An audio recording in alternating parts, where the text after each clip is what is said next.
साखरेची किमान आधारभूत किंमत वाढणार आहे. अमित शहा यांनी या संदर्भात ग्वाही दिल्याचं विनय कोरे यांनी सांगितलेलं आहे. टू द पॉइंट मुलाखतीमध्ये विनय कोरे यांनी ही माहिती दिलेली आहे. FRPच्या तुलनेमध्ये MSPमध्ये वाढ झाली नाहीये.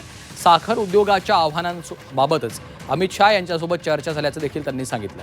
राज्यातील शेतकऱ्यांच्या विविध प्रश्नांसंबंधी बुधवारी केंद्रीय गृह आणि सहकार मंत्री अमित शहा यांच्यासोबत महाराष्ट्राच्या शिष्टमंडळाची नवी दिल्लीत बैठक झाली. यामध्ये साखरेच्या किमान आधारभूत किमतीत वाढ करण्यासंदर्भात चर्चा झाल्याची माहिती माजी मंत्री विनय कोरे यांनी दिली आहे.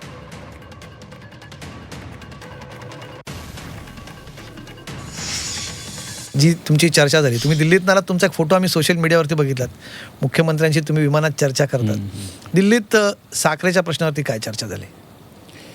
महाराष्ट्रातल्या साखर कारखानदारीसमोर जी आव्हानं तयार झाली आहेत त्याच्या संदर्भात अधिवेशन काळात एक मिटिंग आमची विधानसभेत झाली होती, विधानभवनात झाली होती. त्यावेळेला राष्ट्रीय पातळीवरच्या प्रश्नांच्या संदर्भात केंद्रीय सहकार मंत्री आणि कृषी मंत्र्यांच्याबरोबर एक बैठक आयोजित करायचं ठरलं होतं.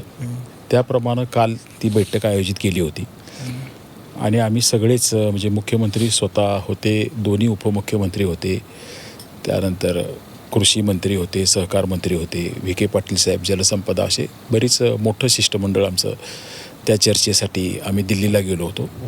साखर कारखान्याशी निगडीत अतिशय सकारात्मक चर्चा त्या ठिकाणी झाली.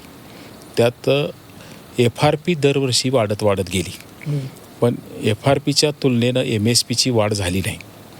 म्हणजे FRP 29% वाढली, पण 1 रुपयासुद्धा MSP वाढली नाही. आणि ह्याचा परिणाम शुगर इंडस्ट्रीच्या आर्थिक सगळ्या कारणांच्यावर झाला आहे आणि म्हणून MSP वाढणं गरजेचं आहे. अशा प्रकारची एक प्रमुख मागणी त्या ठिकाणी मांडण्यात आली आणि अमित भाईंनी ती मागणी मान्य आम्ही करू आणि लवकरात लवकर शक्यतो ह्या 10 दिवसात त्याच्यावर आपण निर्णय करू, अशा प्रकारचं आश्वासन त्या ठिकाणी दिलं.